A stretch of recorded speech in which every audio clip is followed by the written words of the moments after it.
CM Pushkar Singh Dhami का हरिद्वार का दौरा रहेगा। कांवड़ मेले को लेकर यह दौरा काफी अहम माना जा रहा है। तो कांवड़ यात्रियों के चरण प्रक्षालन और सम्मान कार्यक्रम में वो शामिल होंगे। कार्यक्रम के बाद सीएम धामी समीक्षा बैठक भी लेंगे। जिले की कानून व्यवस्थाओं पर इस बैठक में चर्चा होगी। गंगा संध्या कार्यक्रम में भी प्रतिभाग करते हुए सीएम धामी नजर आएंगे। तो सीएम धामी का आज हरिद्वार का दौरा रहेगा और कांवड़ मेले को लेकर यह दौरा काफी अहम माना जा रहा है। दोपहर 3:30 बजे से लेकर 4 बजे तक ओम पुल पर कांवड़ यात्रियों के चरण प्रक्षालन और सम्मान कार्यक्रम में सीएम धामी शामिल होंगे। सम्मान कार्यक्रम के बाद समीक्षा बैठक भी सीएम पुष्कर सिंह धामी लेंगे और जिले की कानून व्यवस्थाओं पर चर्चा होगी। 4:30 से 5:15 के बीच गंगा संध्या कार्यक्रम में प्रतिभाग करेंगे और श्रद्धालुओं के बीच रहेंगे। तो सीएम धामी का दौरा पूरी तरह से धार्मिक और प्रशासनिक दोनों पहलुओं से महत्वपूर्ण है और सुरक्षा एजेंसियां अलर्ट मोड पर। खबर पर ज्यादा जानकारी के साथ हमारे सहयोगी मनोज कश्यप हमारे साथ जुड़ गए। मनोज, आज सीएम पुष्कर सिंह धामी हरिद्वार के दौरे पर रहने वाले हैं, क्या कुछ खास देखने को मिलेगा और कांवड़ यात्रा के मद्देनजर साथ ही साथ कानून व्यवस्था के मद्देनजर भी इस दौरे को काफी महत्वपूर्ण माना जा रहा है? जी, मैं आपको बता दूं कि आज मुख्यमंत्री पुष्कर सिंह धामी हरिद्वार का दौरा करने वाले हैं, क्योंकि हरिद्वार में कार्यक्रम आयोजित किए गए हैं कांवड़ यात्रा को लेकर के। क्योंकि पुष्कर सिंह धामी के द्वारा कांवड़ यात्रियों के चरण धोने के पश्चात उनका स्वागत सम्मान कर उनको जलपान की व्यवस्था भी की गई है और उसके पश्चात राज्य अतिथि गृह में एक बैठक का आयोजन भी किया गया है, जहां प्रशासनिक अधिकारियों के साथ में कांवड़ मेले की संपूर्ण विशेष जानकारी, व्यवस्थाओं को लेकर के, सुरक्षा को लेकर के, हर विषय को लेकर के अधिकारियों के साथ में बैठक करने वाले हैं, जिसमें उस समीक्षा के दौरान अभी तक जितने भी अच्छे अनुभव रहे हैं, जितने भी अभी तक की जो खराब जो कंडीशन रही है, उन सभी चीजों को लेकर के विचार मंथन किया जाने वाला है। तो ये आज की अहम बैठक होने वाली है इस कांवड़ यात्रा को लेकर के। जी साईं। बिल्कुल, और वहीं अगर बात की जाए मनोज, कांवड़ियों के सम्मान को लेकर भी आज महत्वपूर्ण कार्यक्रम रहने वाला है, जिसमें सीएम पुष्कर सिंह धामी प्रतिभाग करते हुए नजर आएंगे। कांवड़ यात्रा का उत्तराखंड में खासा महत्व है और उसी को लेकर सरकार भी प्रयासरत है कि कांवड़ियों को किसी तरह की कोई परेशानी ना हो। इसको लेकर तमाम कदम भी यहाँ पर उठाए जा रहे हैं और ऐसे में आज समीक्षा बैठक भी होगी। कानून व्यवस्था को लेकर भी समीक्षा करेंगे सीएम पुष्कर सिंह धामी और कांवड़ियों को लेकर खास तौर पर अधिकारियों से जानकारी मुहैया करते हुए भी नजर आएंगे आज। जी बिल्कुल, आज अधिकारियों के साथ में इसीलिए ये विशेष बैठक जो है राज्य अतिथि गृह में रखी गई है, जिसमें पुष्कर सिंह धामी कांवड़ यात्रा से जुड़े सभी मुद्दों को लेकर के अधिकारियों के साथ में वार्तालाप करने वाले हैं। और संध्या के समय कांवड़ यात्रियों इस कांवड़ मेले को लेकर के एक भजन संध्या का भी आयोजन किया गया है, जिसमें प्रसिद्ध भजन गायकों को बुलाया गया है, जो कि कांवड़ यात्रियों के सम्मान में ये कार्यक्रम रखा गया है। वहीं आज जो दिन में भी सम्मान कार्यक्रम होने वाला है, उसमें कांवड़ यात्रियों के चरण धोकर के उनका स्वागत सम्मान कर उनको जलपान वितरण करने का कार्यक्रम भी आज पुष्कर सिंह धामी का रहने वाला है। जी सही। चलिए मनोज, हमारे साथ जुड़ने के लिए और तमाम जानकारियों के लिए आपका बहुत शुक्रिया। आगे बढ़ते रुक करते अगली बड़ी खबर का। मसूरी से बड़ी खबर, भद्रराज मंदिर में नया नियम लागू होगा। अमर्यादित वस्त्र पहनकर श्रद्धालु अब मंदिर में प्रवेश नहीं कर सकेंगे। मर्यादित वस्त्रों में ही मंदिर में प्रवेश मिलेगा। सिद्धपीठ भद्रराज मंदिर में श्रद्धालु अमर्यादित वस्त्र पहनकर प्रवेश नहीं कर सकेंगे। यह निर्णय मंदिर समिति की ओर से लिया गया है। अगर कोई अमर्यादित वस्त्र पहनकर आता है तो मंदिर समिति उन्हें धोती उपलब्ध कराएगी। मसूरी से करीब 10 किलोमीटर दूरी पर 7,267 फीट की ऊंचाई पर स्थित भगवान भद्रराज मंदिर में हर साल बड़ी संख्या में श्रद्धालु पहुंचते हैं और मंदिर में 16 और 17 अगस्त को मेले का आयोजन भी किया जाता है। भद्रराज मंदिर भगवान श्री कृष्ण के बड़े भाई बलभद्र, जिन्हें बलराम भी कहा जाता है, उनके नाम से स्थापित है। समिति के अध्यक्ष ने बताया कि सर्वसम्मति से निर्णय लिया गया है कि मंदिर में छोटे वस्त्र, skirt, of pant, mini skirt, night suit, कटी फटी जीन्स पहनकर आने वालों को प्रवेश न दिया जाए। तो मंदिर में सभी का आचरण मर्यादित होना चाहिए। अगर कोई ऐसे कपड़े पहनकर आता है जो अमर्यादित प्रतीत होते हैं तो मंदिर समिति उन्हें धोती उपलब्ध कराएगी। खबर पर ज्यादा जानकारी के साथ हमारे सहयोगी हरीश खनेड़ा हमारे साथ जुड़ गए। हरीश, भद्रराज मंदिर में नया नियम लागू कर दिया गया है। अब अमर्यादित वस्त्र पहनकर श्रद्धालु मंदिर में प्रवेश नहीं कर पाएंगे। क्या कुछ जानकारी मिल रही है और क्या उद्देश्य माना जा रहा है इस बड़े नियम का? देखिए सर, जिस तरह से भरतराज मंदिर की अगर बात करें, क्योंकि हिंदू सनातन धर्म की आस्था के बिल्कुल बहुत करीब ये मंदिर रहा है, और जिस तरह से तमाम जो लोग हैं, श्रद्धालु हैं, वो यहाँ पर पहुंचते हैं। एक दिन यहाँ पर कपाट खुलता है, रक्षाबंधन के दिन यहाँ पर कपाट खोला जाता है। तो जाहिर सी बात है कि जिस तरह से जो लोग हैं, जो सनातनी लोग हैं, जो हिंदू लोग हैं, खासतौर पर वो बड़ी संख्या में यहाँ पर पहुंचते हैं। और जिस तरह से रील बनाने के लिए या सोशल मीडिया में अपने आप को फेमस करने के लिए तमाम हर में जो युवा युवतियां अपना रही हैं, तो उसका एक बड़ा परिणाम ये भी देखने को मिल रहा है कि जो मंदिर है, जो तमाम जगहों पर जो हिंदू मंदिर है, उन पर किस तरह से जो लोग हैं, जो युवतियां हैं, जो यूथ हैं, वो इस तरह का जो उल्लंघन कर रहे हैं, इस तरह का कृत्य कर रहे हैं। तो एक बड़ा संदेश देने का काम जो समिति की तरफ से किया गया है, और उसमें समिति के अध्यक्ष की तरफ से एक सर्व समिति से एक ये सहमति बनी थी कि जिसमें जो छोटे कपड़े हों, या इसके साथ जो कटी कटी जीन्स हों, या फिर इसके साथ जो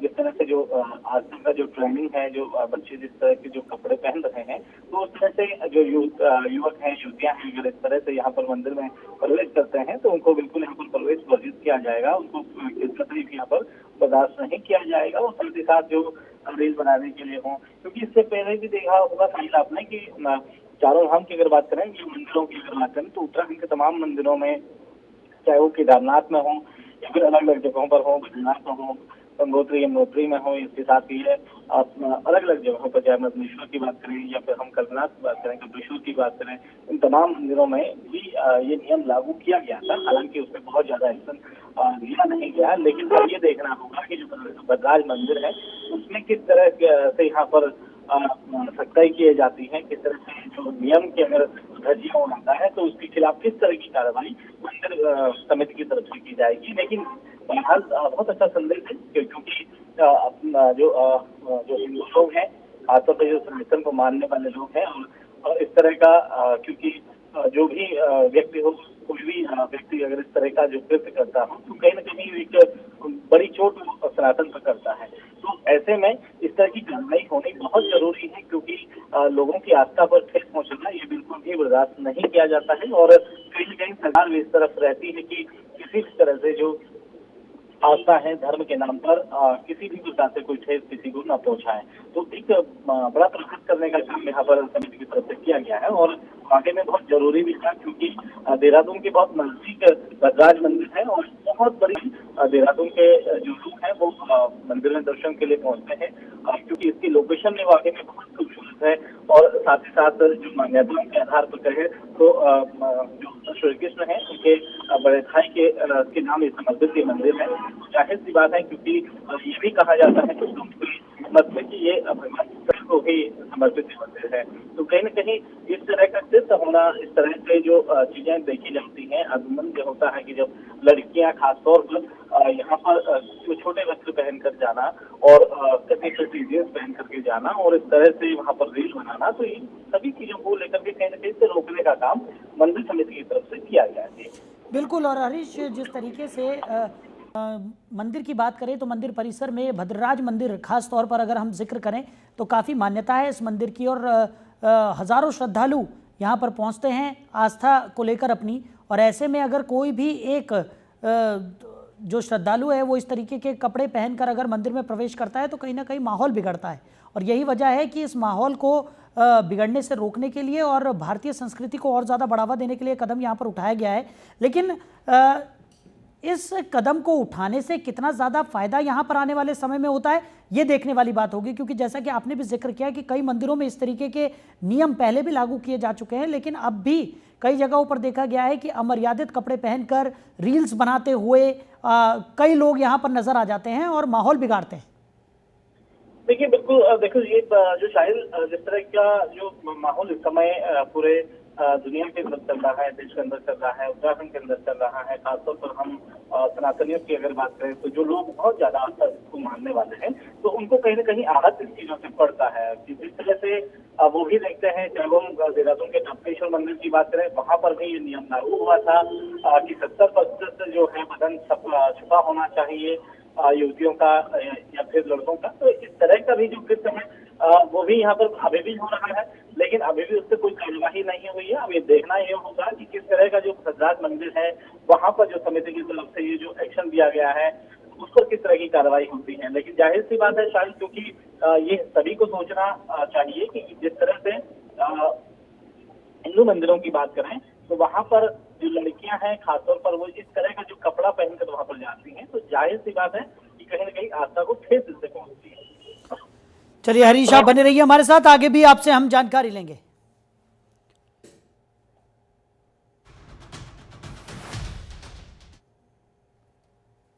तो आगे बढ़ेंगे। उत्तराखंड में भारी बारिश को लेकर चेतावनी जारी की गई है। 5 जिलों में भारी बारिश की चेतावनी जारी की गई है। देहरादून सहित 5 जिलों में येलो अलर्ट जारी कर दिया गया है। उत्तराखंड में मानसून अपने चरम पर है। हर रोज सूबे के अलग अलग जिलों में बारिश का सिलसिला जारी है। वहीं बारिश संबंधित घटनाएं भी लगातार हो रही हैं। कहीं बादल फट रहे हैं तो कहीं सड़कों पर पहाड़ गिर रहे हैं। ऐसे में राज्य के लोगों की मानसून को लेकर टेंशन बढ़ी हुई है। इस बीच मौसम विभाग ने एक बार फिर बारिश को लेकर येलो अलर्ट जारी किया है। मौसम विभाग के अनुसार देहरादून सहित 5 जिलों में भारी बारिश होने की चेतावनी है। मौसम विभाग ने देहरादून, टिहरी, रुद्रप्रयाग, नैनीताल और बागेश्वर जिलों के लिए येलो अलर्ट जारी किया है। जिला प्रशासन को एहतियात और जनता को सावधानी बरतने की सलाह दी गई है। तो विभाग ने स्पष्ट किया है कि इन क्षेत्रों में कुछ स्थानों पर भारी से भारी बारिश हो सकती है, जिससे भूस्खलन, सड़क बंद होने और बिजली आपूर्ति बाधित होने जैसी घटनाओं का खतरा मंडराएगा। खबर पर ज्यादा जानकारी के साथ हमारे सहयोगी हरीश खनेड़ा लगातार हमारे साथ बने हुए हैं।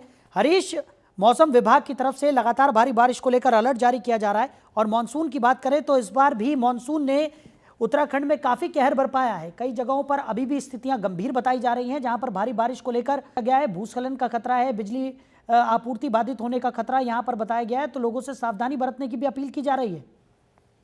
निश्चित तौर पर देखिए, साहिल उत्तराखंड में लगातार बारिश हो रही है, जिसका कहर लगातार बढ़ता जा रहा है। चाहे वो पहाड़ हो, मैदान हो, चारों तरफ पानी पानी नजर आ रहा है। बारिश लगातार हो रही है। अगर हम आज की अगर बात करें तो आज मौसम विभाग की तरफ से, मौसम विज्ञान केंद्र की तरफ से येलो अलर्ट जारी किया गया है। खासतौर पर 5 जिलों की अगर बात करें जहाँ पर बिजली चमकने और बादल फटने जैसी घटनाएं भी बताई गई हैं। तो इनमें देहरादून भी शामिल है। इस समय की बात करें देहरादून में, तो देहरादून में इस समय बारिश हो रही है, सुबह से ही लगातार बारिश हो रही है।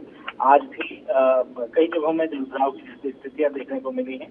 इसके अलावा हम पहाड़ी क्षेत्रों की बात करें शायद, तो पहाड़ में भी लगातार लैंडस्लाइड की घटनाएं हैं वो बढ़ रही हैं। और खासतौर पर अगर हम नेशनल हाईवे की अगर बात करें, बद्रीनाथ राष्ट्रीय राजमार्ग की बात करें, तो कई जगहों पर बाधित भी हो रहा है। हालांकि ये जरूर है कि यहाँ पर जो जिला प्रशासन की तरफ से, चाहे वो टिहरी जिलाधिकारी हो या फिर इसके बाद चमोली, रुद्रप्रयाग और उत्तरकाशी की अगर बात करें, तो जो जहाँ पर भी जो यात्रा पड़ाव है वहाँ पर यात्रा खुली जा रही है। यात्रा के लिए जो रूट है वो साफ किया जा रहा है। जैसे कि बड़ी जो मशीनें हैं वो लगाई गई हैं। इसके अलावा एनडीआरएफ, एसडीआरएफ की जो टीमें हैं वो लगातार पायलट मोड पर रखी गई है। साथ ही साथ जो जिला प्रशासन है, जिला प्रशासन के जो आपदा सचल दल है, उनको भी सतर्क रहने के लिए कहा गया है। हालांकि जो अभी बाढ़ जैसी स्थिति नहीं है, लेकिन बहरहाल जो नदियों का जो नदी किनारे जो रहने वाले लोग हैं उन्हें विशेष तौर पर सावधान रहने के लिए कहा गया है। और जिसमें कि हम श्रीनगर इलाकों की बात करें तो वहाँ पर भी हालांकि बाढ़ जैसी स्थिति नहीं है, लेकिन फिर भी उनको विशेष तौर पर सावधान रहने के लिए कहा गया है। और अगर हम देहरादून के इलाकों की बात करें तो देहरादून में जिस तरह से बारिश हो रही है, कई इलाकों में लोगों के घरों में पानी घुसने की घटनाएं भी हुई हैं। साथ ही साथ जब हम नदी नालों की अगर बात करें तो अपने उफान पर है। ऐसे में लोगों को विशेष तौर पर सावधान रहने की जरूरत है। और खास तौर पर अगर हम पहाड़ी क्षेत्रों के तो आज चाहे हम रुद्रप्रयाग की बात करें, बागेश्वर की बात करें, चंपावत की बात करें, तो यहाँ पर बिजली चमकने जैसे और बारिश होने की संभावना नजर आ रही है। तो इसी को ध्यान में रखते हुए विशेष एहतियात बरतने के लिए कहा गया है। चलिए हरीश, हमारे साथ जुड़ने के लिए, इन तमाम जानकारियों के लिए आपका बहुत शुक्रिया। तो आगे बढ़ते हैं। उत्तराखंड में लगातार भारी बारिश के दौर जारी है और प्रदेश में सभी जिलों में बादल जमकर बरस भी रहे हैं। इसी के साथ देहरादून में भी झमाझम बारिश के दौर जारी है। सुबह से झमाझम बारिश हो रही है। मौसम विभाग ने देहरादून, नैनीताल समेत 5 जिलों में भारी बारिश की चेतावनी जारी की है। अन्य जिलों में भी आकाशीय बिजली चमकने की आशंका जताई गई है। पूरे प्रदेश में मानसून की सक्रियता बढ़ने से कई क्षेत्रों में जोरदार बारिश दर्ज की गई। भारी बारिश से जनजीवन अस्त व्यस्त हो गया है।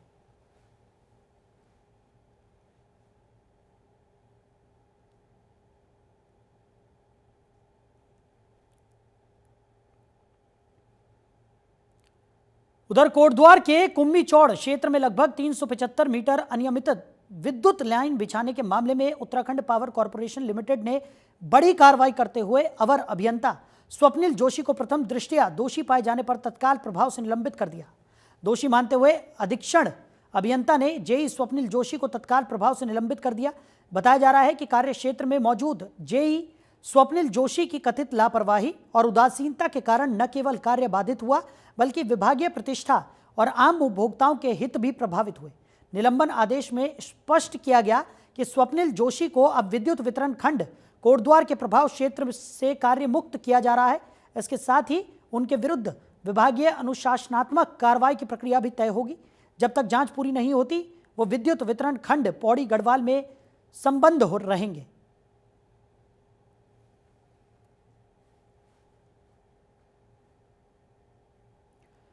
तो हिमालय क्षेत्र विशेषकर उत्तराखंड में बड़ा भूकंप आ सकता है। यह आशंका देश के दिग्गज भूवैज्ञानिकों ने अपने अध्ययन में जताई है।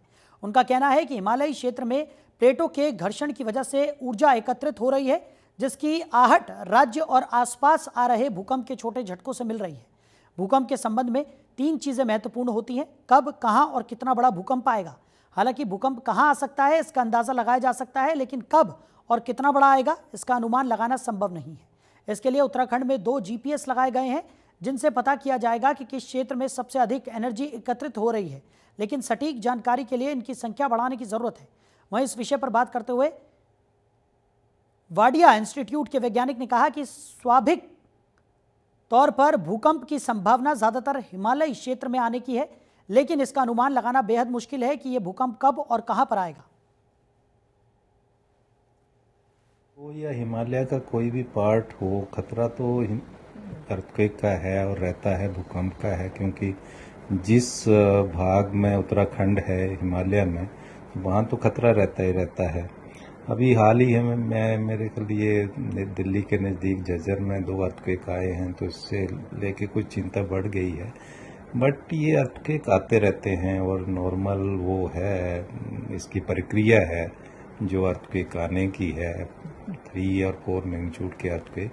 तो मंथली हम देखें तो 2-4 अर्थक्वेक तो आते हैं इस तरह से, जो नॉर्मल रहता है। तो कप्तान प्रमेंद्र सिंह डोभाल ने कांवड़ मेले में नियुक्त गेस्टेड ऑफिसर्स के साथ बैठक आयोजित की। इस दौरान कप्तान डोभाल द्वारा उम्दा तरीके से मैनेजमेंट संभालने पर संबंधित ऑफिसर्स को शाबाशी देते हुए सामने आई गलतियों को गिनाते हुए सुधार के लिए आवश्यक निर्देश भी दिए गए और अवगत कराया गया कि आगे और चुनौतियां हमारे सामने आएंगी। सभी को अपने अपने क्षेत्र में रहकर अपनी जिम्मेदारियों को पूर्ण करना है। कोई भी आयोजन एक टीम के साथ रहकर संपन्न होता है। इस प्रकार से हमें भी कार्य करना है, जिसमें हम अवश्य सफल होंगे।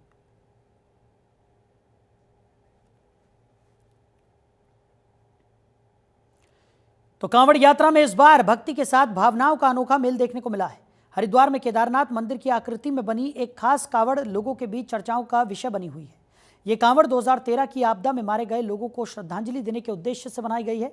फूलों, तस्वीरों और दीपों से सजी इस कांवड़ में सिर्फ आस्था नहीं बल्कि उस त्रासदी की पीड़ा और श्रद्धा भी झलकती है। शिव भक्तों का कहना है कि ये कांवड़ भोलेनाथ के साथ उन सभी को समर्पित है जो उस आपदा में जान गंवा बैठे। साथ ही पीएम मोदी को भी धन्यवाद देने का संदेश है, जिन्होंने उस समय केदारनाथ जाकर राहत कार्यों की निगरानी की और लोगों को भरोसा दिया। ये कांवड़ यात्रा अब सिर्फ तीर्थ नहीं रही बल्कि एक ऐसा भावनात्मक सफर बन गई है जो श्रद्धा के साथ नेतृत्व और संवेदना को भी नमन कर रही है।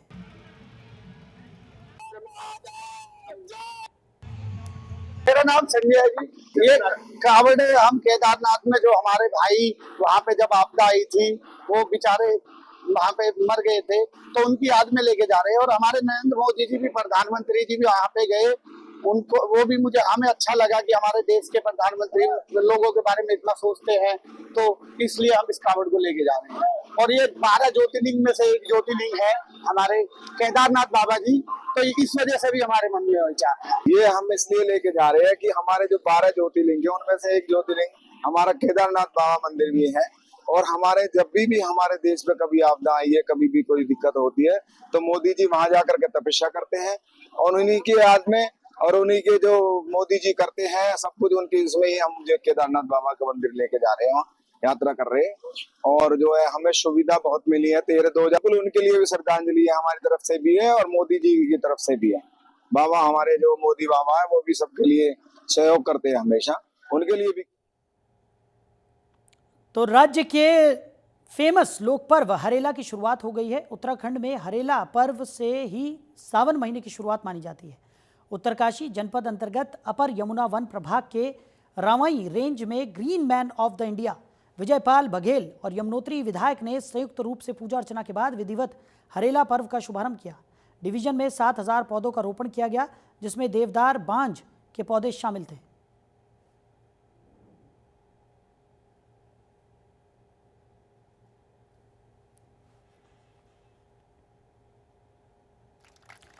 तो साधु संतों के भेष में घूम रहे पाखंडी बाबाओं पर नकेल कसने के लिए प्रदेश में ऑपरेशन कालनेमी शुरू किया गया। इसको लेकर IG law and order Nilesh Anand Bharane ने कहा कि उत्तराखंड देवभूमि है और आस्था का बड़ा केंद्र है। ऐसे में कई बार देखने को मिलता है कि साधु आते हैं जो भेष बदल कर रहते हैं और लोगों को झांसे में फंसाते हैं।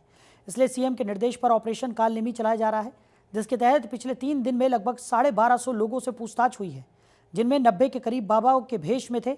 इनमें से 2 लोगों पर एफआईआर हुई, जिनमें एक पर फॉरेनर्स एक्ट में एफआईआर हुई है। हरिद्वार में नाम भेष बदलकर वहां प्रवास कर रहे थे। ऐसे लोगों के खिलाफ उत्तराखंड पुलिस ने बीएनएस और विभिन्न धाराओं में चालान किया है और सत्यापन अभियान लगातार जारी है।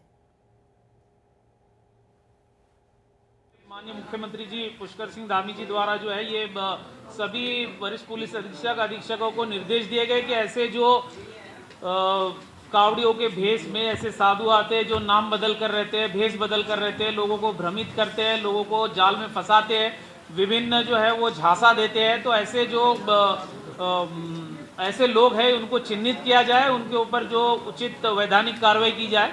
तो इसमें पुलिस ने एक अभियान जो है उत्तराखंड पुलिस ने चालू किया हुआ है। तो पिछले 3 दिन में लगभग 1250 लोगों को हमने जो है सघन पूछताछ की है, जिसमें लगभग जो है वो 90 के करीब लोग जो है जो छदम भेष बनकर जो है पाए गए।